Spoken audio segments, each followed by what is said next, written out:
Hola Eduardo, ¿cómo vas? Hola Alberto, muy bien, ¿tú? Pues bien, aquí, dispuesto a echar un rato contigo y con quien venga después en unos minutos a hablar del oro. Pero antes de que llegue nuestro otro invitado, he de decirte que estás aquí supliendo a quien es normalmente el invitado para estas charlas preliminares, que suele ser Raúl Cano. Pero Raúl Ujú. nos ha fallado hoy y bueno, tú me pareces un buen suplente. Gracias, todo un honor. Esto es como sacar a Asencio del banquillo.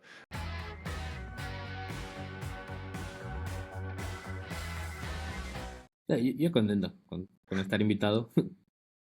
Bueno, no sé si conocéis a Eduardo Blasco, pero es de los bitcoiners académicos que tenemos. Y no tenemos muchos bitcoiners académicos.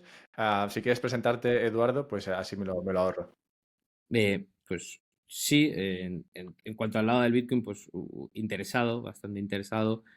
Hablo, escribo, tengo algún paper, por lo que decías de Bitcoiners académicos, tengo uno escrito y otro, o sea, uno publicado ya y otro en proceso, pero esto de la publicación en el mundo académico es un poco peñazo, no sé si hay alguien lo ha tenido que vivir, pero bueno, que te lo leen, te lo revisan constantemente, como algún revisor no le guste pues prácticamente se bloquea, bueno, que es un poco reo, pero en mi blog y en donde puedo divulgar sí que divulgo con más frecuencia y sin problema.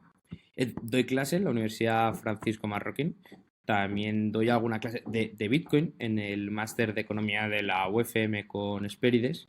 Eh, También estoy en el curso de posgrado de Espérides sobre Bitcoin, hablando sobre Bitcoin, y contigo preparé un curso sobre Bitcoin con Juan de Mariana, que al final, no, sí, estoy muy, o sea, bueno, muy metido. Sí, sí, que es verdad que parte de mi enseñanza, sobre todo lo que hablo es de Bitcoin, que luego yo intento hablar de todo, ¿no? Y que me pregunten y no sé, me pregunten y escribir de todo, pero sí que es verdad que una parte de lo que hago sobre Bitcoin es un tema que me interesa mucho y que creo que la teoría monetaria tiene mucho que decir. O sea, yo, bueno, me interesó Bitcoin por un lado, teoría monetaria por otro, y por eso igual la parte que dices más académica, ¿no? Porque no es solo Bitcoin, sino es, oye, tenemos todo este corpus de teoría monetaria que nos puede decir sobre Bitcoin, que es un poco lo que intento hacer. Bitcoin atrapa, me lo vas a decir a mí, que llevo 6 años hablando o 7 casi, hablando de Bitcoin. Parece que nos acaban los temas que confluyen con Bitcoin. Y bueno, me alegro de haberte arreglado la carrera profesional. Ya sabes que eres un Bitcoiner académico. O sea, tú igual no lo sabías antes de decirlo, pero según has empezado a hablar, bueno, doy clases de Bitcoin, doy clases de Bitcoin, doy Sí, clases no, de Bitcoin. justo, iba a decir, bueno, esto de Bitcoin académico, pero digo, sí, sí, no, en verdad. Gran parte de mi trabajo académico es gracias a Bitcoin, ¿no? O sea que contento. Pues nada, sigue así, que no irá mal. Y te quería preguntar, antes de, como digo, de abordar otros temas y de entrar a lo del oro, hay un par de cuestiones que he Ujú, seguido contigo, una por Twitter, otra por tu blog. Has comentado que escribes en tu blog recurrentemente. Y en uno de estos artículos, hace unas semanas, hablabas de un podcast de economía que te gusta bastante, ujú, Marginal ujú, Revolution creo que se llama. ujú. Y en este Eso es. podcast, sí, y en este podcast habías escuchado hablar de la fórmula de las opciones, de la de Black-Scholes y Merton, de cómo se Sí, había la historia. desarrollado A y ver, tal. la fórmula la conocía, lo que no conocía era la historia o algunos detalles, sí, sobre todo los detalles de la historia o quién había escrito antes de opciones antes que ellos. Y bueno, como vi que habías escrito sobre esto, te quería preguntar sobre esta cuestión, porque yo hace unas semanas publiqué un vídeo sobre Bitcoin y las opciones, porque Ujú, se han aprobado las opciones en Estados Unidos. En Estados Unidos ya había opciones sobre Bitcoin, pero lo que había era opciones sobre Bitcoin puro, es decir, sobre el Bitcoin que está en la blockchain. Lo que se ujú, ha ujú, aprobado ahora es opciones sobre las acciones que representan Bitcoin en algunos de estos ETFs. Y me pareció un ujú. desarrollo muy, muy interesante, que ahora podemos entrar un poco más en detalle, pero bueno, te quería preguntar por qué te llamó la atención concretamente la historia de las opciones y qué valor le das tú a las opciones dentro de una economía. Las opciones son un instrumento financiero muy interesante, muy útil y que yo creo que ayuda a corregir mucho el mercado y a enseñarnos hacia dónde los expertos, ¿no? Están apuntando. O sea, la opción al final es eso, como decía, un instrumento financiero, pues que le otorga la opción bueno, te otorga el derecho, ¿no? A comprar y vender un determinado precio en una fecha determinada. Entonces, pues si tú crees que sabes más que el mercado y que lo puedes corregir, crees que está equivocado, crees que el precio de algo subirá o bajará, pues una opción es, pues eso, un instrumento financiero que, que a ti, o sea, tienes el incentivo de actuar sobre ello, ¿no? Porque te beneficia y además pues ayuda a corregir el mercado, ayuda a que la economía financiera, que es una parte muy importante de la economía, porque es la que se encarga de ver dónde se tienen que distribuir los recursos, ayuda a que la economía financiera pues tenga una mejor idea, una mejor información sobre dónde deberían. Entonces, me parece algo muy interesante. La historia en concreto me interesó por todo lo que venía de antes y además por la relación entre Black-Scholes y Merton. Merton es el hijo de un sociólogo famoso. Me gustó la historia de que Merton iba a publicar, por lo que decía antes, ¿no? Del tema de publicaciones académicas. Merton iba a publicar antes la fórmula o se lo aceptaron antes el paper, pero rechazó hacerlo hasta que no publicaran Black Souls el suyo, bueno, que es una historia del mundo académico que me parece muy interesante. Pero las opciones también me parecen muy interesantes y lo que tú dices me parece especialmente interesante, o a mí, que es una de las cosas que las que siempre estoy hablando, lo que creo, no sé decir que me he especializado, pero desde luego la voz disonante del mundo Bitcoin, en esto creo que soy yo o una de ellas, que es Bitcoin necesita un gran entrado financiero, un ecosistema financiero que se tiene que desarrollar mucho más, que se tienen que desarrollar estas opciones, estos derivados de Bitcoin y crédito convertible a Bitcoin para que Bitcoin pueda algún día llegar a convertirse en dinero. Entonces, todo esto, más allá de que el mundo opciones me parece muy interesante, que se aplica a Bitcoin me parece especialmente interesante y una buena señal de que las cosas van por donde yo creo que deberían ir. Esto de las opciones sobre Bitcoin, ya te digo, yo en ese vídeo comentaba que es particularmente interesante porque no es lo mismo las opciones sobre Bitcoin el activo que las opciones sobre el Bitcoin ya financiero, en el sentido de que las acciones estas, ¿no? Porque cuando empezaron las opciones sobre Bitcoin, tardó mucho en funcionar la cosa porque no están tan conectados las opciones financieras con Bitcoin el activo. Era difícil, digamos, conectar ambos mundos porque, claro, Bitcoin va sobre la blockchain de Bitcoin y las opciones iban pues dentro de los raíles tradicionalmente financieros o financieros tradicionales. Y, claro, esto hacía que hubiese algunos problemas de comunicación, ¿no?, entre ambos activos y que la cosa no se conectase suficientemente bien como para permitir que el volumen de estas opciones explotase. Pero con estas nuevas opciones sobre las acciones que representan Bitcoin, es otro mundo totalmente distinto porque ahí sí que todo el mundo se maneja, digamos, en el mismo idioma. Se manejan en acciones que son Bitcoin y se manejan en opciones que son instrumentos financieros y ahí sí que, digamos, se pueden conectar perfectamente y el volumen ahí sí que puede explotar. Y esto puede ser bueno por dos cosas, pero también puede tener una derivada interesante y te quería comentar sobre esta, a ver qué opinas. Y es que, bueno, lo principalmente bueno que se puede sacar de esta idea es que, claro, esto permite a muchas más personas participar dentro de Bitcoin, personas que de otra manera no participarían porque no querrían hacerlo sin la posibilidad de cubrirse el riesgo, ¿no? El problema muchas veces con invertir en según qué activos es que no todo el mundo puede hacerlo porque no todo el mundo puede asumir los riesgos y quieren algún tipo de seguridad. Las opciones ofrecen esta seguridad, esa capacidad de invertir en la forma en la que tú quieres, pero la derivada, que es en particular sobre la que te quiero preguntar, es que, claro, las opciones sobre los activos financieros tienden a reducir la volatilidad del activo sobre el cual están creadas estas opciones.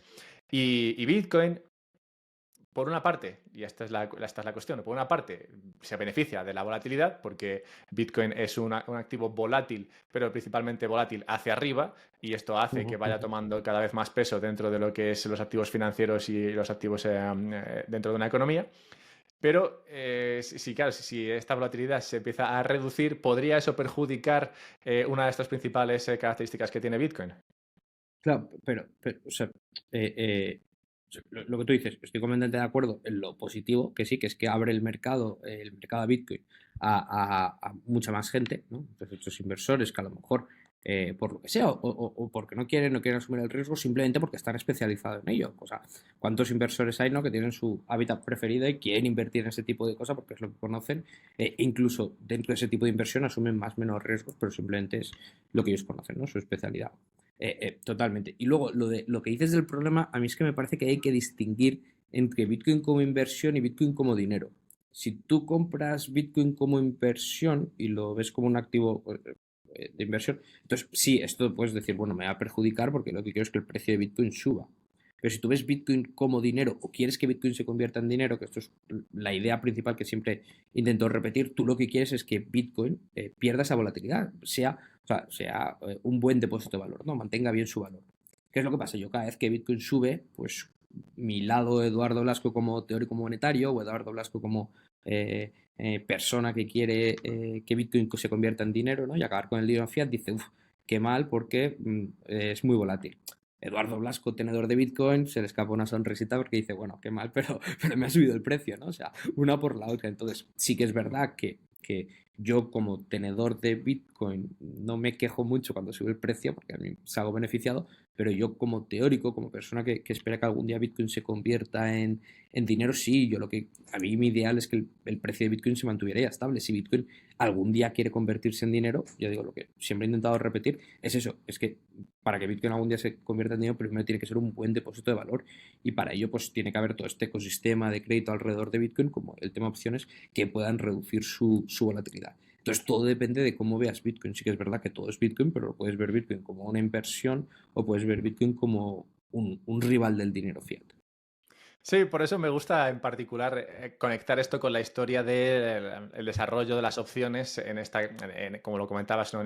Como lo escuchaste en ese podcast, porque al final son, o sea, yo creo que las dos ideas hacen falta, pero el cuándo se impongan o en qué medida se impongan una más que la otra, creo que eso va a ser importante, porque al final si tú quieres que tú quieres que Bitcoin sea poco volátil para que sea admitido como dinero, pero también necesitas que Bitcoin esté en los balances de muchas personas y muchas, digamos, instituciones para que se interesen por usar Bitcoin como dinero.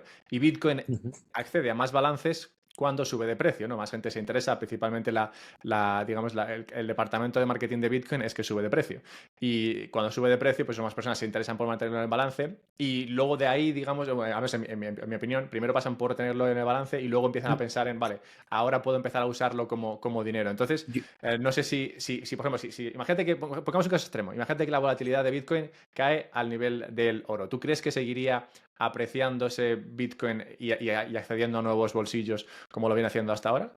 Sí, o sea, es lo que te voy a decir, que yo discrepo, porque son distintos tipos de demandas. Tú puedes tener demanda monetaria por distintos motivos, ¿no? Uno puede ser, si lo quieres ver, lo podemos dividir de normal en demanda por motivo de transacción, especulativa y de seguridad.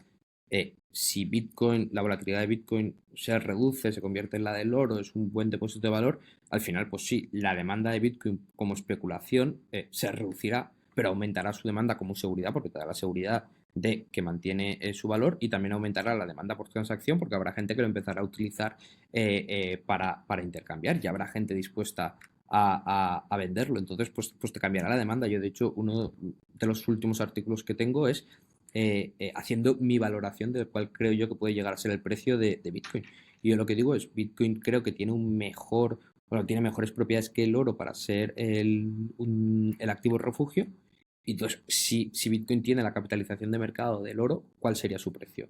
Pues es un poco la idea que yo tengo, ¿no? Entonces yo creo que sí, que la capitalización de mercado aumentaría simplemente porque es otra demanda de otro tipo, es decir, menos gente lo compraría como inversión, pero más gente lo compraría como activo refugio. Entonces sí que creo que el mercado de Bitcoin, o sea, la capitalización de mercado continuaría aumentando. Podemos ver cuál es la del oro ahora, sí que es verdad que igual no sería la misma, porque el oro tiene otros usos no monetarios, pero bueno, nos podemos hacer una idea y también es verdad que Bitcoin ya tiene cierta capitalización de mercado de esa, ¿no? De otros agentes que ya están ahí, agentes que buscan un activo refugio y han acudido a Bitcoin. O sea, que el cálculo es simplemente más bien algún rango de lo mínimo y máximo que creo que puede llegar Bitcoin si se convierte en activo refugio. Y claro, eso es otra demanda distinta, vamos. Hmm. Ya, no, bueno, a ver, realmente al final veremos lo que pasa, ¿no? En función de cómo se vayan desarrollando y no podremos saber qué habría pasado si se hubiese dado otra cosa, ¿no? Pero bueno, lo que sí que es cierto es que la volatilidad de Bitcoin va bajando y viene bajando en los últimos años. De hecho, hay algún gráfico, no tengo aquí ninguna a mano, pero hay algún gráfico interesante sobre esto y muestra que la volatilidad está bajando y esto no está perjudicando a que Bitcoin siga entrando en los bolsillos de más. De más. Serán otro tipo de compradores. Es decir, Sí. habrá gente que compre Bitcoin cuando su volatilidad sea cero. ¿Por qué? Porque tiene una demanda de eso. Eso es simplemente otro tipo de demanda de dinero. No solo demandas Bitcoin por el mismo motivo, habrá gente que lo demande por motivos distintos. De Y hecho, que, o sea, sí, ¿qué es lo que primará? Si Bitcoin como inversión o Bitcoin como dinero, pues como tú decías, eso solo el mercado lo sabe, ¿no? Eso lo veremos en el futuro. Y yo prefiero una que la otra, es decir, yo prefiero que Bitcoin se convierta en dinero que una buena inversión, pero bueno, eso ya por otros motivos. de hecho, se podría decir, y además me permite enganchar con el siguiente tema, se podría decir que es la reducción en la volatilidad de Bitcoin lo que está separando cada vez más a Bitcoin del resto de criptomonedas, porque sí que es Ujú. verdad que también conforme estamos viendo esa menor volatilidad en la volatilidad del activo de Bitcoin, estamos viendo también una separación cada vez mayor entre Bitcoin y el resto de activos. Esto lo comentaba hace poco también en un vídeo. Desde los últimos 3 años, Bitcoin se ha multiplicado, Bitcoin como activo se ha multiplicado por unas 5,3 veces su capitalización, mientras que todo el resto de cripto se ha multiplicado por unas 4 y pocas veces. Lo que hace que, bueno, que esa separación entre lo que está creciendo Bitcoin y lo que está creciendo lo otro se despareje y se esté separando cada vez más del resto, lo cual pues, puede venir un poco por ahí, ¿no? En el momento en el que Bitcoin deja de ser o deja de tener las características que sí que tienen y siguen teniendo el resto de criptomonedas, pues podría hacer que Bitcoin sea más atractivo para muchas personas y instituciones que no estarían interesadas en comprar criptomonedas, pero sí que estarían interesadas en comprar algo como Bitcoin con el esquema de volatilidad que presenta. Y digo que esto Ujú. me engancha bien porque el otro tema que te quería sacar a la palestra contigo antes de empezar con el oro es lo que ha ocurrido con las criptomonedas y concretamente con el proyecto Libra en Argentina con Milei. Porque vi un Ujú. tuit tuyo que luego podemos ver o luego podemos entrar en detalle en el que hablabas un poco de esto. Así que bueno, ¿cuáles son tus primeras impresiones sobre esto? Pues que, a ver, es que no sé cómo dudo ser, pero que Milei no está bien asesorado como poco. O sea, me parece muy mal por su parte. eh, y es eso, necesita un asesor bitcoiner, no hay nadie cerca de él que entienda todo esto y tiene más pegado porque se supone que es economista y mucha gente le tiene en alta estima como buen economista. Ya digo, también me parece que hay muchas críticas hacia él simplemente por el hecho de su ideología, ser quien es y todo, ¿no? Es como si a mí ahora Pedro Sánchez me recomienda que compre una criptomoneda, no lo voy a hacer. Y si alguien lo hace, es culpa de esa persona. Pues un poco lo mismo con Milei, que sí que es verdad que la estima intelectual que se le tiene a Milei no es la misma que se le tiene a Pedro Sánchez, pero también es culpa de quien le haga caso. O sea, no haberla comprado, ¿no? Y haberte informado tú. Igual que Milei no lo ha hecho, pero Milei ahora tiene el problema de que en política se penaliza más ser malo, se penaliza más, perdón, ser idiota que ser malo. O sea, ya veremos si le van a perdonar. Parece que sí. Yo creo que esto en un par de años, o meses, creo que digo años, en un par de meses ya se ha olvidado. Pero me parece una cagada importante, sobre todo pensando que es que ayer creo que puso otro tweet con Vitalik que dices, ostras, es que no has aprendido nada. Es que estás apoyando, o sea, no te enteras, estás apoyando criptomonedas por apoyar, ¿no? Voy a apoyarlas a todas y alguna triunfará, pero eso es de ser un mal economista y de no mirarte las propiedades y pensar cuáles son las propiedades del dinero ideal y cuáles de todas estas opciones mejor, cuál es de qué moneda digital de todas estas es la que mejor cumple con estas características. O sea, me parece un error total suyo como economista y luego bastante imprudente como presidente, pero bueno. Yo tengo a este respecto un comentario neutro que va un poco en línea con lo que comentas, uno positivo y uno negativo de todo esto. El neutro es que muchas veces se... Has comentado que Milei parece una persona inteligente, sobre todo cuando habla de economía. Yo recuerdo, lo escuché en directo contigo al lado, en junio, cuando estuvo recibiendo su premio en Ujú. el Juan de Mariana. Y ahí dio una chapa de hora y media sobre economía que realmente si lo escuchas con alguna noción de economía, dices, vale, este tío no solamente sabe de lo que habla, sino que lo controla a un nivel de profundidad bastante importante. Entonces, Ujú. muchas veces hacemos esto como humanos y es que asignamos inteligencia general a una persona que tiene inteligencia particular, ¿no? Es inteligente en la cuestión económica, pero en la cuestión tecnológica y en particular en la cuestión de lo cripto, digamos, es totalmente ignorante. Y lo comentaba además Que él mismo en sus... Sí, sí. puede ser bueno haciendo críticas al keynesianismo, pero luego, pues lo que decías, no tener ni idea, a ver, no tener ni idea de teoría monetaria, pero sí que no saber un par de cosas, o no saber sobre los activos y sobre la tecnología que hay detrás, que eso también puede ser, Sí, no tiene por qué saber de todo, pero y alguien es que le eso. asesore, vamos. Ya, eso sí, el tema de los asesores, lo de los asesores es verdad que es un poco cachondeo, pero lo de la tecnología, es que él mismo en sus defensas, que han sido bastante ridículas, pero bueno, en sus defensas de esta situación, sí que decía, siempre se amparaba en que, bueno, él quiere que la tecnología llegue a Argentina y que los proyectos tecnológicos y demás, ¿no? Y lo cual, yo me creo, ¿no? Que quiera que entre inversión y que quiera que entre, pues eso, ¿no? Innovación dentro de Argentina, pero asigna tecnología a las criptomonedas que realmente no tienen por qué ir de una cosa de la mano de la otra. O sea, Ujú. la gran mayoría de las criptomonedas tecnológicamente no ofrecen nada. Son simplemente un Excel con unos tokens y poco más. Y un plan de negocio que es totalmente insostenible. Entonces, eso no es tecnológico por mucho que pueda sonar muy innovador. Ni tampoco entiendo muy bien cuál es el proceso o cómo se da exactamente este flujo de aumento de inversión porque la gente invierta en libras, sobre todo, porque es que estoy convencido de que la mayoría de gente que invirtió serían estadounidenses o gente de fuera, o sea, no sé cuántos argentinos le meterían a eso, pero aunque le metieran, no veo, no veo ese proceso, o sea, no veo exactamente cómo eso va a beneficiar a la inversión de Argentina, pero que sí, estoy de acuerdo que él ve tecnología, ve cosas, ve novedades y dice a esto y quiere apostar un poco a todo, pero claro, es que se puede equivocar, ¿no? Como es el caso también, una cosa positiva es que esto luego le hace buena publicidad a Bitcoin. O sea, yo Sí. desde entonces dos personas me han escrito y me han dicho, ostras, es que cada vez me convences más en tu defensa de solo Bitcoin. Y digo, gracias, menos mal. Aunque sea a palos de otros, pero bueno, poco a poco la gente le puede servir para aprender.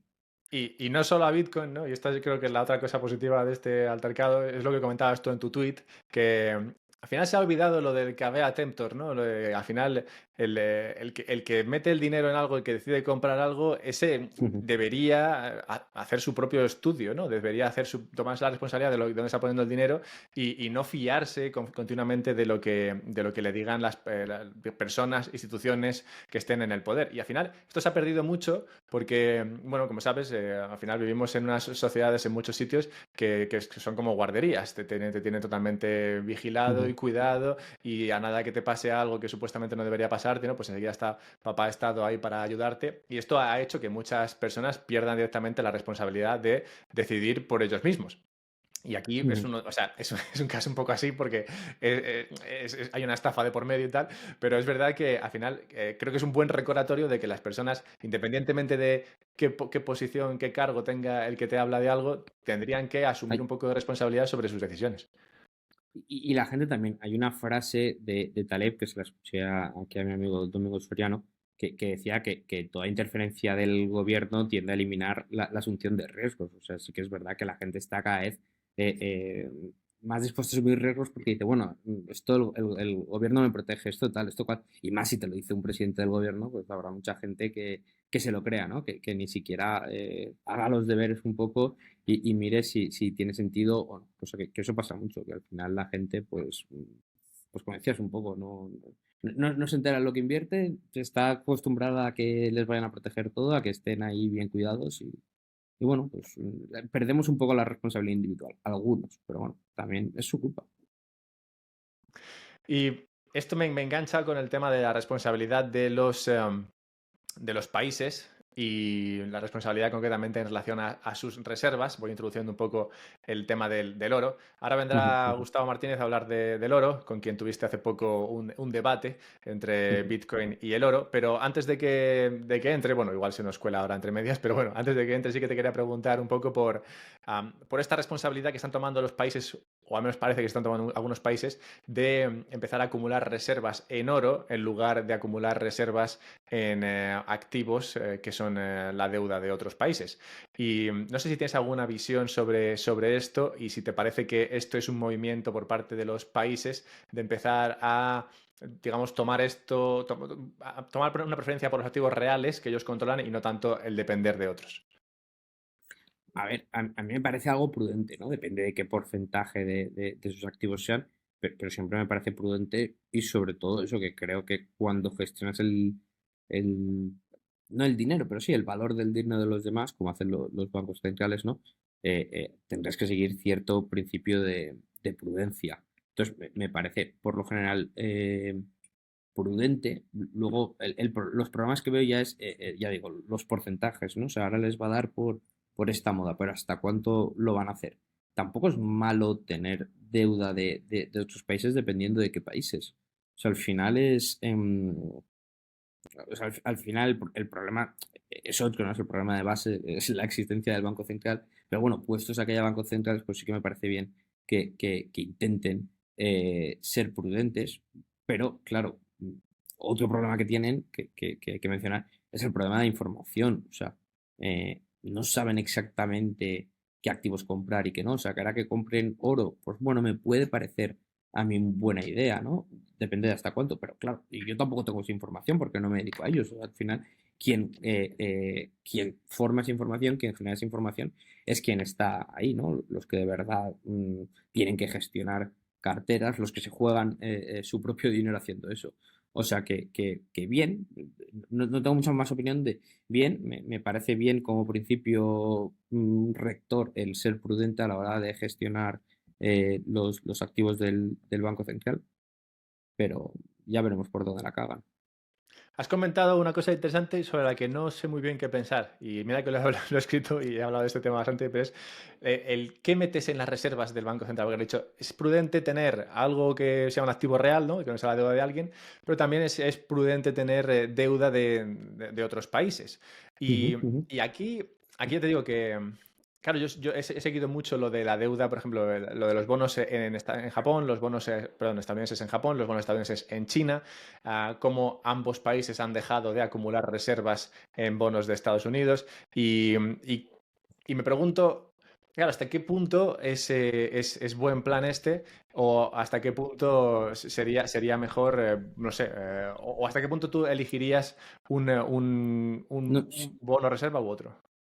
si lo tuviera que hacer yo desde cero, seguiría lo que iba a ser en origen la Reserva Federal.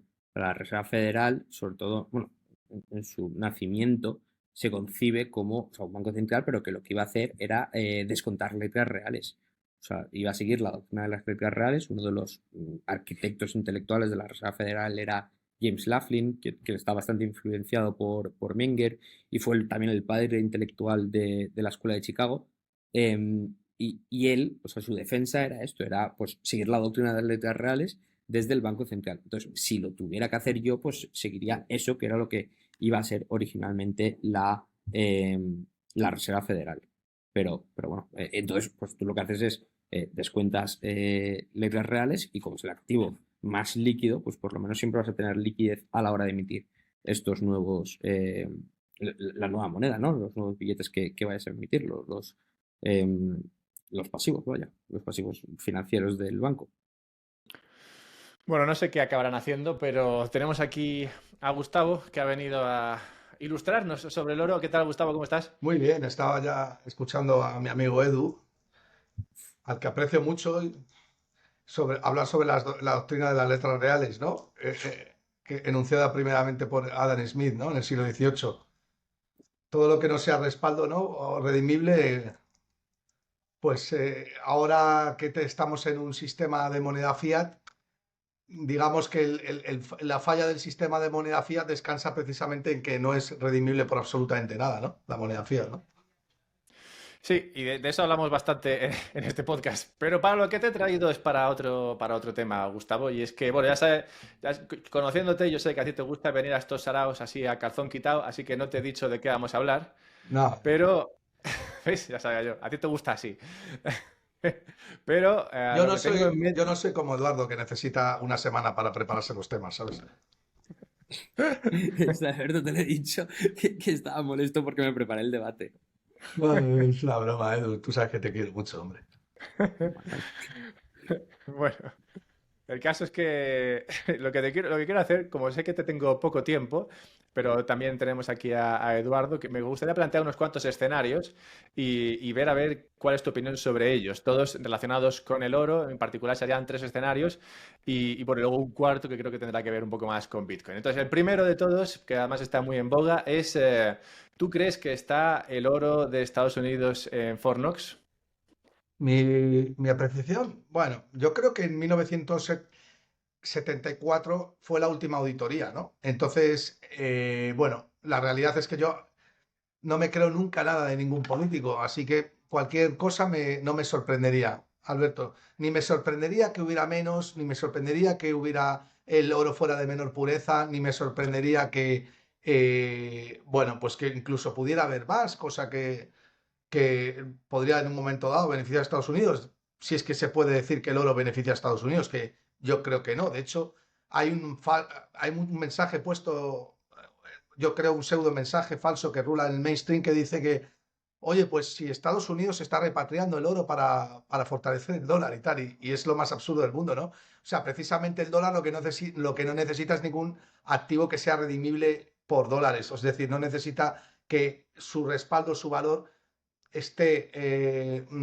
justificado por la cantidad de oro que tengas en el Banco Central, porque lo que hace fuerte al dólar precisamente es lo contrario, que no necesita ningún activo real detrás, sino que es una moneda fiduciaria adoptada por el sistema como divisa refugio, ¿no? Entonces, precisamente, si el mercado demandara el hecho de que necesitas es volver a un patrón oro, como el que se puso en marcha en el Tratado de Bretton Woods, entonces sería sinónimo de decir que el mercado ha dejado de confiar en el dólar, ¿no? Porque necesitas ese respaldo físico directamente o no redimible por oro para que puedas volver a confiar en ese papel, ¿no? En los pasivos que emite el Banco Central, la Reserva Federal, la contrapartida de esos pasivos son los acreedores de la deuda, que somos nosotros, o los que tenemos dólares, porque confiamos en que el dólar, como mínimo, no nos va a deteriorar mucho nuestro poder adquisitivo en el plazo, ¿no? En el largo plazo. Así que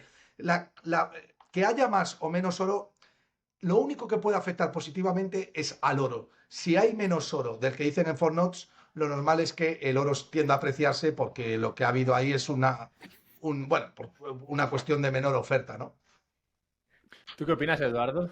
yo no lo sé, ¿no? Porque es que veo argumentos por los dos lados que en parte me convencen. El argumento de que si no hay oro no pasa nada porque demuestra que el sistema funcionaba a pesar de que no hubiera oro, en gran parte me convence.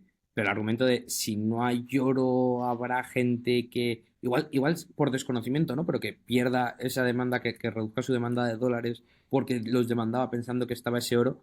Y yo creo que esto sería mucho menos. O sea, yo creo que habría un poco de efecto de los dos. Habría gente que diría, oye, mira, pues el dólar sigue funcionando a pesar de que no esté ese oro en Fort Knox, es buena señal. Y habrá gente que diría, ostras, que yo pensaba que había ahí oro y que esto me lo respaldaba el oro, entonces voy a demandar menos dólares. Creo que el primer efecto será más fuerte que el segundo, por lo que creo que no pasaría mucho, pero está por ver. No lo sé, la verdad. Pero pensando es que estoy pensando claro, es que o sea, el valor del dólar, o sea, está sustentado por un mercado, el mercado de dólares, euro-dólares, que es enorme. O sea, es que no creo que el movimiento pueda ser Sí, importante en, sí, en su reducción. Pero es sí. que, ¿qué le puede importar a cuatro mujeres de 40 años de Estados Unidos el decir, oh, no hay oro? Voy a comprar pesos mexicanos. Es que, Es, o sea, alguien habrá. O sea, ese efecto yo creo que existirá y que habrá gente que reduzca su demanda de dólares porque efectivamente pensaba que estaba ese oro en Fort Knox. Pero que sea insignificativo no lo tengo claro.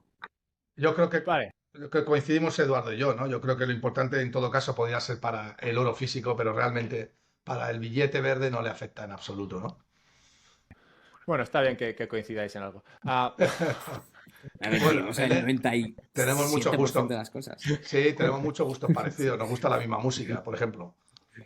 Mira, eso está bien. Va, luego os pregunto sobre eso. Pero, vale, relacionado con esto, hace no demasiado escuché, y no estoy seguro de si esto es cierto, porque solo se lo escuché a una fuente y no lo he investigado, pero escuché que Estados Unidos es el único país que todavía tiene el oro en libros a precio no de mercado, ¿no? En este caso tiene a $42, creo que es. Pero lo que me sorprendió no es tanto saber esto, que ya lo sabía, sino que Estados Unidos sería el único que hace esto, que tiene el valor de sus tenencias en oro a un precio, $42 en este caso, y no tanto a precio de mercado. Entonces yo escuché esto y, claro, em, me generó dudas. Primero, ¿por qué hacer esto, no? Si hay alguna razón que explique el por qué tener esto a $42 y no a precio de mercado, que parecería, aunque solo sea bueno, por transparencia, algo más lógico. Y sí, esto podría ser explicado por algo como que, bueno, como que ese oro no está allí o como que ese oro se podría usar en algún momento como una tarjeta de conseguir de repente reservas. ¿O qué opináis en este sentido? Gustavo. Bueno, a ver, esto es una cuestión histórica, ¿no? Esto pasó en el año 73, ¿no? Porque, bueno, tras el Tratado de Bretton Woods en 1944, en el que se fijaba a $35, pues en 1973 se reajusta el valor contable del oro a $42, pero con fines internos y no como un precio de mercado, ¿no? Yo creo que era una cuestión de pura y dura de contabilidad, ¿no? Bueno, la realidad es que Estados Unidos sigue utilizando los $42 en la contabilidad oficial, y esto es lo que pasa en muchísimos balances de bancos también, ¿no? Que tienen valorado los activos que adquieren a valor contable y no al valor actual del mercado. De hecho, esto es una de las causas que ha producido grandes crisis como la que pasó en Silicon Valley Bank o también pasó en el año 2008, cuando muchas hipotecas estaban valoradas o bonos estaban valorados a valor contable. Cuando el riesgo se disparó, resulta que los activos de los bancos eran mucho menos de los que decían, o dicho de otra manera, los pasivos eran mucho mayores que los activos, ¿no? O sea, digamos que este valor contable se usa en los informes de la Reserva Federal y del Departamento del Tesoro para determinar el valor de las reservas de oro. Y también, bueno, evitar revalorizaciones contables masivas. Si tú ahora, bueno, revalúas el oro a precios de mercado, entonces lo que estás produciendo es disparar el valor de tus activos de una manera bestial, ¿no? Y esto podría ser contraproducente para el dólar, porque podría debilitarlo. Pensar que el oro, a pesar de que es una commodity, un metal, un activo refugio y tal, pero en última instancia el oro es una divisa, ¿no? Y claro, cuando uno está comprando oro, cuando el oro se fortalece, tradicionalmente, ¿qué le pasa al dólar? Que se debilita, ¿no? Y esa es la realidad. Entonces, claro, yo creo que es una cuestión también política, ¿no? El hecho de mantenerlo así. De hecho, fijaos que Estados Unidos, una de las grandes catalizadores del oro en los últimos días, ha sido precisamente la amenaza, bueno, la amenaza y la acción de Estados Unidos de repatriar el oro procedente de Londres. De hecho, es lo que ha producido ese famoso short squeeze, que ha hecho que el dólar se dispare, porque hay más papel merodeando en el mercado que puede ser respaldado por oro físico, ¿no? Y claro, Estados Unidos, cuando está repatriando el oro, lo que está haciendo, que es una táctica que de alguna manera aplica la teoría de Milsake. La teoría de Milsake, o el gran batido, dice que el dólar puede morir de éxito como consecuencia de que es capaz de absorber toda la deuda y liquidez del sistema, ¿no? Es decir, dicho otra palabra, el dólar puede morir por apreciación, por fortaleza, por deflación, ¿no? Entonces, lo que hacen los americanos para sentirse en un contexto cómodo, porque los americanos son capaces de devaluar al resto de divisas cuando no hay unas grandes divergencias entre el valor del dólar y el resto de divisas. Porque si hay grandes divergencias entre el valor del dólar y el resto de divisas, si devalúas más al resto de divisas, lo que haces es meter al mundo en una recesión que en última instancia afecta también a los yanquis, ¿no? Entonces, lo que hacen los americanos es, dicen, bueno, vamos a ver, vamos a intentar comprar el máximo número de onzas posibles, porque comprando ahora lo que estamos haciendo, que es vender dólares. Es decir, estamos cortos de dólares. ¿Y por qué estamos cortos de dólares? Porque si estamos cortos de dólares, lo que hacemos es reducir el gap del resto de divisas con respecto al dólar, y por tanto debilitar el dólar contra el resto de monedas. Me da igual lo que pase luego contra el y servicios, que sería la denominada inflación. Pero primero lo que tengo que hacer es controlar esa pata. ¿Para qué? Para que yo luego desde esa posición pueda controlar el mundo, ya sea generando más inflación, que es lo que yo creo que quieren hacer los americanos, o y después exportando esa inflación, ¿no? Entonces, bueno, aquí detrás, esta es mi opinión, es mi tesis personal, pero creo que detrás podrían caber distintas teorías que podrían tener también sentido, ¿no? Así que cada uno tiene que ser capaz de construir la suya, ¿no? Yo este tema, has tocado varios palos, pero en particular me quiero centrar en este último que has dicho, el de la devaluación posible del dólar contra activos y no tanto contra otras monedas.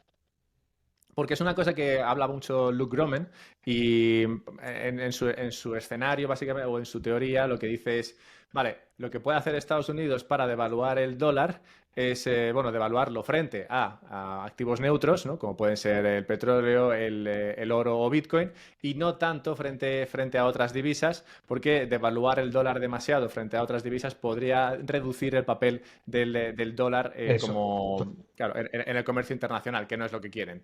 Entonces, no sé qué opinas tú a este respecto, Eduardo. A ver, yo lo que has comentado de cómo está valorado el oro no lo he escuchado nunca, ¿no? Entonces, por lo que voy a decir ahora, son primeras impresiones de por qué puede ser eso y sobre todo comentarios con lo que ha dicho Gustavo. O sea, Gustavo, si lo he entendido bien, me parece que ha dicho cosas, pues, no sé si porque han propuesto varias teorías o porque son contradictorias, no sé, porque ha dicho que en un primer momento que podía ser un motivo contable y luego político, tal, no sé exactamente cuál sería, pero yo sí que me decanto más porque ha dicho de motivo político de igual en cualquier momento tener ese as bajo la manga y decir, oye, mira, es que lo estamos infravalorando, vamos a valorarlo como toca y pues poder sacar, ¿no? Estos activos de más, que es el mismo activo, pero simplemente revalorizarlo. O igual, porque esperan que hubiera algún problema con Fort Knox y decir, oye, mira, tenemos mucho menos oro, pero por lo menos como no estaba el valor que tocaba, si lo ponemos a valor de mercado, tenemos Un este momento, precio, entonces perdona, nos quedamos perdona. igual. Eduardo, es que estás jugando con un boli, creo, y Ah, suena sí, estoy jugando bastante. con un boli. Ya parado. Puedes seguir. Entonces, creo que eso. Luego también, una de las cosas que ha dicho Gustavo me parece interesante, ¿no? Que sería un poco evitar un escenario a lo España después de descubrir el nuevo mundo, ¿no? De que entre demasiado oro, ¿no? Algo así, bueno, no ha hecho unas palabras, pero eso ha sido un poco la impresión que me ha quedado, que puede ser, ¿no? Que puede que no quieran evitar ese exceso de revalorización del dólar. Es posible. No lo sé, o sea, yo sí que creo que tiene que tener motivos políticos detrás esta decisión. ¿Cuál es? No la tengo tan clara. Y simplemente la Dollar Music Theory, o por lo menos hasta donde yo la entiendo, no dice que el oro va a caer, o sea, el dólar, perdón, dice o sea, que no al revés, que el dólar va a ser la divisa mundial. Eh, que luego caiga ya es otra cosa, pero bueno. Pero que no lo he escuchado nunca y me parece interesante por lo menos lo que ha hecho Gustavo me ha hecho A ver, pensar. yo os digo que esto al final pues es lo que dice Edu, ¿no? Yo creo que el 90% de la gente no tiene ni idea de que el dólar estaba valorado en $42. Yo lo sabía porque lo había hablado con Ya. Polavieja y de hecho con Manuel Polavieja y de hecho yo le había dicho, claro, Manuel Polavieja decía, bueno, pero es que esto no lo puedes sacar a precio de mercado. Y digo, yo en el momento en el que quiera Estados Unidos borra la ley anterior y saca el oro a precio de Claro. mercado. Lo puede hacer Ujú. perfectamente. Fijaos, estamos hablando de 8.500 toneladas. Si me permitís, voy a hacer el cálculo rápido, pero 8.500 toneladas de oro valoradas en 3.000 euros son, bueno, en 3.000 euros, la onza, ¿cuánto es? La onza sí, 3.000, ¿no? dos Sí, mil y bueno, pico. 3.000 dólares la onza, pero tres estoy, mil estoy haciendo el cálculo, pero es que estamos hablando de muchísimo, lo tengo casi, ¿eh? Lo tengo casi, y el valor total en euros sería de 819.000 millones de euros. Estamos hablando de 1 billón de euros, o sea, casi todo el Producto Interior Bruto de España en un año. O sea, que no es ninguna tontería. Así que yo creo que también lo que dice Edu es bastante sensato y bastante razonable. Es una Salamanca que tienen Ujú. ahí y que realmente no han querido jugar y que ahora estamos en un escenario de cambio de paradigma o donde las dinámicas del mercado están cambiando y es una realidad. Las dinámicas del mercado están cambiando y están cambiando no porque yo lo diga o porque vea que el Standard Poor's 500 en máximos históricos no, están cambiando porque en el año 2022, si os fijáis, la correlación entre el tipo de interés real negativo y el oro se ha roto. Y mucha gente dice, ¿cómo es posible? El mercado, de hecho, se lo ha planteado y muchos departamentos de análisis se han planteado cómo esto podía suceder, ¿no? Porque el oro tiene sentido almacenarlo cuando tienes el sustituto, en teoría, sustituto del oro, que te está empobreciendo en términos reales, como es la moneda fiat, ¿no? Entonces ahí dices, bueno, voy a protegerme contra estos sinvergüenzas porque me van a dejar tiritando, ¿no? Entonces, claro, cuando uno dice, bueno, ¿y cómo es posible que el oro siga subiendo a pesar de que el tipo de interés real positivo está en máximos de hace, no sé, 15 años, está en máximos del año 2008, con un 2 y pico por ciento que cotizan los Treasury Inflation Protected, es decir, los securities que protegen contra la inflación. Dices, ¿cómo es posible? Bueno, pues es posible porque las dinámicas del mercado han cambiado. Es decir, ¿el oro sigue protegiendo contra los tipos de interés reales negativos? Sí, pero no contra los tipos de interés reales negativos derivados de los pasivos emitidos por la Reserva Federal, sino contra los tipos de interés reales negativos derivados de China. Y de hecho, si te coges un bono desde el año 2022, el tipo de interés real del bono chino a 10 años, resulta que cuando sube el tipo de interés real del bono chino a 10 años, el oro baja y viceversa. Cuando baja el tipo de interés real chino y baja y suben las expectativas de inflación o estas se quedan ancladas, es decir, se forman tipos de interés reales negativos en China, el oro está subiendo. Esta correlación que os estoy diciendo es del 95% desde el año 2022, que casualmente es cuando se rompe la correlación con el dólar. Entonces el oro sigue haciendo su función muy bien, como es lógico pensar, porque el ser humano tiende a comprar sustitutos monetarios cuando no se fía del otro. Es decir, el ser humano sigue siendo sensato, pero lo que ha pasado es que la dinámica del mercado se ha trasladado. Y ahora, como son los chinos los principales compradores de oro del mundo, pues ahora resulta que los chinos tienen la potestad de decir, yo compro oro porque ya no me fío tanto del dólar y por tanto compro oro cuando el tipo de interés real negativo en China me va a depreciar, ¿no? Has sacado China y voy a entrar en China, pero antes de entrar en China, para que veáis un poco por qué me estoy yo rayado con este tema, y es que has comentado, Gustavo, que tienen en oro, digamos, unos 800.000 millones de dólares, que es lo que tienen ahora mismo en la Treasury General Account, que es lo que es la cuenta del Tesoro de los Estados Unidos, ¿no? Tienen ahora mismo unos 800 millones de dólares. De esa cuenta es de la que van tirando, ¿no? Es la cuenta que tiene la cuenta corriente del Sí. gobierno, es de la que van tirando, sobre todo en este momento en el que no pueden emitir más deuda porque están con el debt ceiling ya activado, ¿no? Entonces, tienen 800 millones de dólares, es un montón de dinero, es un dinero que les podría durar unos 5 o 6 meses o algo así, ¿no? Y tú me estás diciendo, y esta es la cuestión, tú me estás diciendo que tienen en reservas en oro 800 millones de dólares, pero que por alguna razón han preferido no sacar esas reservas, no usar esas reservas, que las podrían usar en el momento en el que, como tú dices, no cambian la ley y dicen, vale, esto no vale 42, sino que vale los 3.000 dólares que esto vale. ¿En qué momento un gobierno o todos los gobiernos desde los 80 no se han visto en la situación de decir, oye, pues ¿por qué no uso algo de estos 100.000, 200.000, ¿no? Y en este caso ahora ya con estos precios 800 millones de dólares? Porque yo veo a los gobiernos gastar un montón de dinero en muchas cosas, endeudarse de muchas formas y tirar un poco de todo lo que tienen para gastar. Y teniendo ahí esa hucha, ¿cómo es que a ninguno se le ha ocurrido usarla? Entonces, para mí no tiene mucho sentido. Y como no tiene mucho sentido, digo, vale, aquí hay algo que no debe ser así. Pero, a ver, no, Edu, ¿no? Va Edu. Bueno, o quien quiera. Pero ¿cuál es tu duda? Mi duda es, si tienen dinero, ¿por qué no lo usan? ¿No? ¿O por qué no lo ha usado nadie? ¿No? De ahí un poco la pregunta inicial de ¿está el oro en Fort Knox? ¿No? Porque si yo soy un gobierno y tengo ahí tanto dinero, viendo los gobiernos como son, Sí. ¿en qué momento no se le ha ocurrido a nadie usar este dinero ¿Pero antes? usar el oro o usar la liquidez del TGA? No, no, la del oro. El TGA era simplemente una Bueno, comparativa porque entre al el fin, tamaño del oro ya. que tienen en Bueno, comparación a... fíjate que hay gobiernos que sí lo han hecho. De hecho, muchos gobiernos han desprendido su oro. España, de hecho, Sí. se ha deshecho oro. Europa, bueno, salvo Alemania y Francia, el resto de países no tienen tenencias de oro y ahora están comprando, como Polonia. Es decir, lo que ha pasado es que la moneda fiat, cuando nace en 1971, es un nuevo paradigma mundial. Entonces, claro, nadie sabía cómo iba a funcionar eso. De hecho, fijaos que la gran inflación de Estados Unidos se produce en los momentos justo posteriores en los cuales el oro flota libremente en el mercado. Menos mal porque era la única manera en cómo el ciudadano a pie tenía de protegerse del Estado, porque claro, Nixon cuando pone fin al patrón oro lo que hace es barra libre de secuestrar, barra libre de poder robar a quien quiera, generando inflación. Voy a prometer lo que sea, que en términos reales voy a devolverte lo que a mí me apetezca, ¿no? Vía aumento de la oferta monetaria. Entonces, claro, muchos, claro, fijaos que los políticos no son economistas y mucho menos son gente con conocimientos en economía austríaca, salvo Milley y Scott Bessent y alguno más, ¿no? Entonces, claro, ¿quién iba a pensar que el oro iba a ser tan importante 50 años después?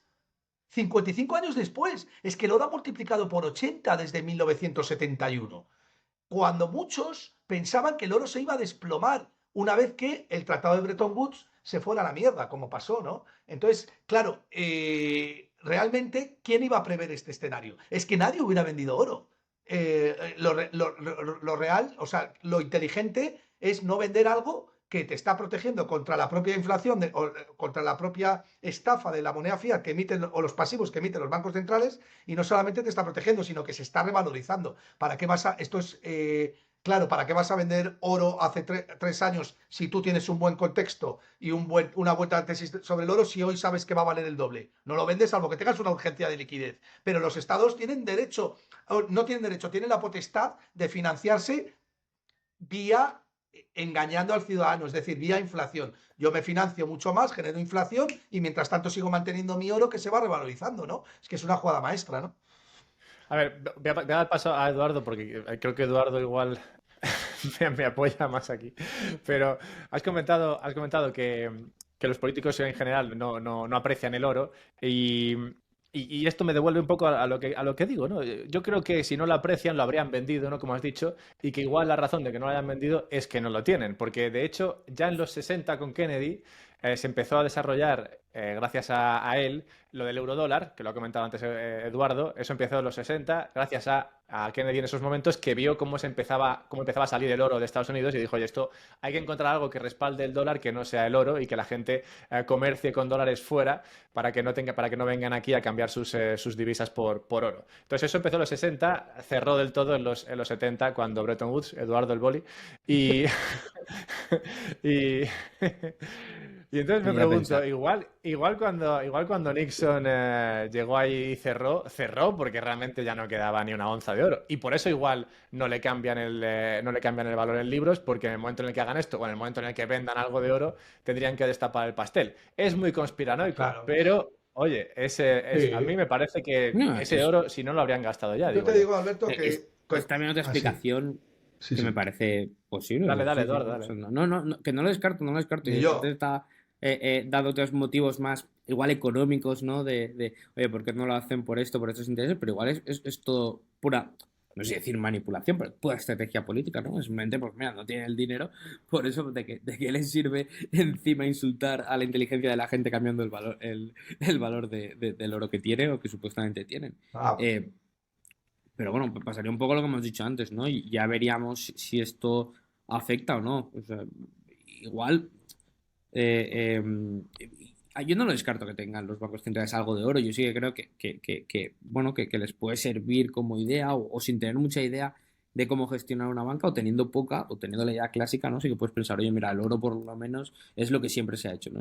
Este valor que tiene por su tradición, pues yo creo que sí que puede ser atractivo para los banqueros centrales pensar que deberían tener algo en su balance. Bueno, pues vayamos entonces a China, porque Gustavo es Ujú. un tipo ocupado, pero yo intenté traerlo al podcast hace unos meses en relación a un tema en concreto, y era el de China y el oro, porque leí un artículo interesante en el cual se hablaba de la posibilidad de que China estuviese creando esas reservas importantes en oro y de que China estuviese empujando la bolsa de Shanghái, que lleva desde 2014 o así funcionando y que ha crecido muchísimo en los últimos años, que estaría haciendo todo esto para poder mejorar el comercio con sus principales socios comerciales por allí, por Asia, y usando el oro como un activo que esos socios podrían usar para no tener que atesorar renminbis, ¿no? Si tú tienes un socio comercial y no se fía de tus yuanes y no quiere mantener yuanes en su balance, pues tú le dices, mira, comercia conmigo y lo que te sobre de yuanes compras oro y puedes comprar oro aquí porque hay un montón de oro, así que en ese sentido no hay problema. Esta era un poco la hipótesis que se planteaba en relación a otras hipótesis que se han hablado, ¿no? Que China va por el oro porque también se quiere desligar un poco de tener tantos dólares en bonos estadounidenses y demás, ¿no? Pero esa teoría en particular me pareció interesante, pero como digo, toca algunas patas comerciales de balances y demás que no sé cómo de lejos me puedo llegar yo. Entonces quería preguntaros a vosotros, empezando con Gustavo, a ver qué opinas de esta teoría y qué papel en general está teniendo China con el oro. Bueno, el papel que está teniendo China con el oro es el papel fundamental por lo cual el oro está subiendo tanto, ¿no? Porque es el principal comprador de oro en los últimos 24 meses. De hecho, no ha parado de comprar oro salvo 6 meses, y los últimos 18 meses fue el actor fundamental, ¿no? Además de eso, bueno, yo nunca hay que descartar ninguna teoría, Alberto, pero a mí, después de todo lo que he leído y he contrastado, la que más me cuadra es que China ha dejado de comprar bonos americanos. De hecho, las tenencias de bonos americanos de los chinos están en mínimos del año 2009. Y eso no es casualidad. O sea, tiene que haber una asociación clarísima. Si tú dejas de comprar un activo libre de riesgo, es porque estás, una de dos, inflado de apetito por el riesgo, no es el caso de China, que está inmerso en una deflación, o porque estás cambiando de activo de libre de riesgo. Y en el caso de China es clarísimo. ¿Qué pasó en el año 2022? Cuando se rompe la correlación. ¿Por qué se rompe la correlación del tipo de interés real negativo con los dólares? Porque hay una expropiación de los Estados Unidos de 300.000 millones de dólares con respecto a los rusos. Es decir, ¿cómo puede ser un activo libre de riesgo aquel que cualquiera te puede robar en cualquier momento? Hay una contradicción clarísima, ¿no? De lo que es libre de riesgo si alguien te lo puede robar rápidamente, ¿no? Porque, bueno, dices, el oro te lo pueden robar, Bitcoin te tienen que palear para quitártelo, ¿no? Vale, pero es que, joder, que rápidamente te den una tecla y te lo quiten con tanta facilidad, nunca nada había sido tan fácilmente robable. Con lo cual, activo de libre de riesgo, nada. Es un activo con bastante riesgo. Entonces, los chinos que se dan cuenta de esto dicen, vamos a ver, si nosotros pensábamos que queremos crecer, tenemos que tener un balance fuerte. Si queremos hacer operaciones de todo tipo, tenemos que tener un colateral fuerte. Si nos queremos apalancar, tenemos que tener algo sólido que no pueda ser depreciado con la arbitrariedad de nuestro competidor directo, que es Estados Unidos. Por tanto, vamos a dejar de comprar bonos americanos y vamos a empezar a comprar oro, con el añadido de que además los chinos a nivel retail pues han dejado de confiar en el dólar y en el yuan, con lo cual están comprando oro también. Y hay una fiebre, no solamente China, India está en máximos de compra de oro. Es que hay una fiebre por... Yo he estado en Tailandia hace un verano y medio, en Bangkok, y eso era una locura. O sea, te metías en el barrio chino y era una locura. Era como, imagínate salir de fiesta por los bajos de Moncloa hace 20 años, pero todo, en vez de garitos de discotecas y bares y tanto, todo gente comprando oro. O sea, comercio puro a la antigua. Oro, oro, oro, oro. Eso era un espectáculo verlo. Eso viene porque obviamente está habiendo un cambio de paradigma y las dinámicas del mercado se están moviendo, y el que no las quiera ver, entonces es que no debería dedicarse a esto, ¿no? ¿Tú qué opinas, Eduardo?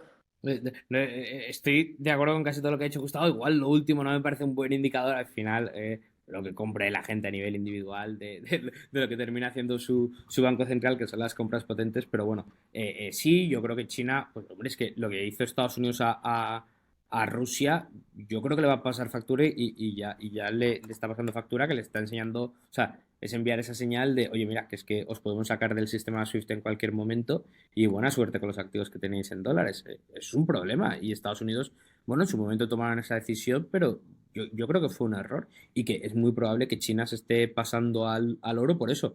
Me sorprende que no intenten buscar otra moneda, es que al final el problema del oro es el mismo que había al principio y el hecho por el que los países se desligaron de la convertibilidad en el oro en su momento, que es el que es una ancla a tus finanzas, ¿no? No puedes endeudarte mucho más, o sea, por lo menos bajo el patrón oro es un poco lo que pasaba. Y si lo utilizan como el activo del balance del Banco Central, pues bueno, sí lo podrán utilizar, pero que no es tan flexible como igual otros activos. O sea, ya veremos lo que pasa ahí. Pero que desde luego yo creo que lo están haciendo como eso, como porque es ahora mismo lo que más seguridad les da y que se están huyendo del dólar, lo veo bastante claro. Es curioso porque ha comentado Gustavo que son los que más oro están comprando, pero también son los principales productores de oro y no venden nada de oro. O sea que producen un montón de oro, compran todo el oro y guardan todo el oro. Y me pregunto, entonces, si creéis que esto, Algo o sea, saben. si queréis que lo que, ya, sí, bueno. Si queréis que China lo que está haciendo es tratar de recrear un poco lo que hizo Estados Unidos, porque Estados Unidos en su día, bueno, claro, no era la moneda, no era la moneda reserva, era la libra, es verdad, la esterlina, es verdad que, no la de Milei, es verdad que es verdad que hubo muchas cosas, aparte de lo que pudo hacer Estados Unidos en términos de producción y demás, pero no es menos cierto que Estados Unidos, a pesar de que sí, ganó las guerras y tal, era el principal productor del mundo y eso hizo que de alguna manera impusiese su divisa, pero siempre con un respaldo en oro, porque al final en ese momento la gente todavía tenía cierta necesidad de saber que había un respaldo en oro que poco a poco se fue diluyendo hasta que finalmente, ¿no?, se rompió en los 70. Pero me pregunto si China lo que está haciendo es tratar de seguir el librillo de Estados Unidos, convirtiéndose en el principal productor, que ya lo es, y luego también atesorando oro con el que respaldar su divisa para convertirla en la divisa del mundo en algún momento. Un Bretton Woods, te refieres a un Bretton Woods del yuan, ¿no? O sea, algo así. Sí, O sea bueno, que, convertir al yuan en lo que es el dólar a día de hoy. Sí, pero eso, bueno, lo dudo. no, eso exactamente. Yo, Porque eso es que el gobierno chino de vuelta se ponga una restricción sobre su propia financiación y decir, no, nuestro pasivo ahora es convertible al oro, que como digo, es un ancla todavía más grande, ¿no? O sea, lo dudo bastante. Y luego que tenga la confianza de algún país para hacer eso, porque Estados Unidos pues tenía confianza de otros países y si no, pues el poder, ¿no? Para hacerlo, ¿no? Esta relevancia internacional. Pero China no lo tiene. ¿Qué país va a seguir a China y decir, ah, sí, vale, va, voy a fijar mi moneda en la tuya y me fío completamente de ti? O sea, no creo Si que esto ya estuviese es igual respaldada más. por oro, ¿tampoco lo veis? no, no, no. Un yuan Pero si respaldado por oro. es que no es No, bueno. no creo que la gente se Claro. fíe del gobierno de China. Claro. O sea, esto ya me parece algo más de geopolítica que de economía, pero no creo que el gobierno de China sea equiparable, o el prestigio del gobierno de China sea equiparable al de Estados Unidos en su momento. Vamos a ver, lo que le Y pasa hace a China. falta confianza en el gobierno.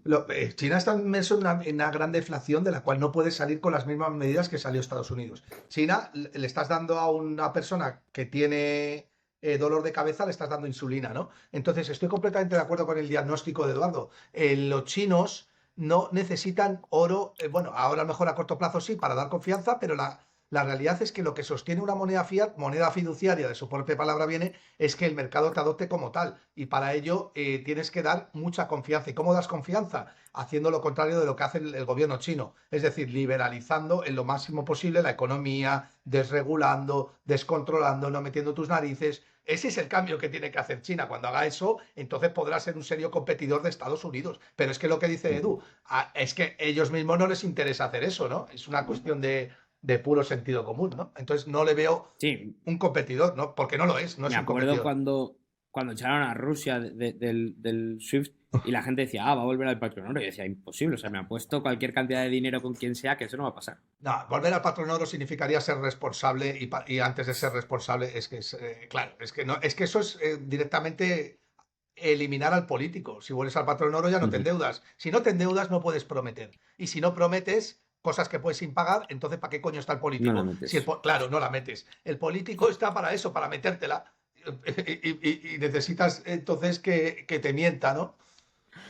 Va, el último tema, y os dejo ir. Hace poco salió el jefe del Banco Central de la República Checa diciendo que quería comprar Bitcoin para su banco central, un banco central que ahora mismo como reservas apenas tiene oro. La República Checa es de los que menos tiene en Europa y sí que, si bien no veía interesante comprar oro, sí que veía interesante comprar Bitcoin. Entonces, me pregunto, vosotros como si fueseis jefes de algún banco central medianamente relevante a día de hoy, ¿qué preferiríais o qué veríais más interesante comprar? ¿Si oro o Bitcoin? Bueno, yo creo que la respuesta no tiene ni pregunta, vamos. Clarísimamente oro, vamos. Un banquero central que se ponga a comprar bitcoins para pegarle un tiro a la cabeza, con todos los respetos, ¿eh?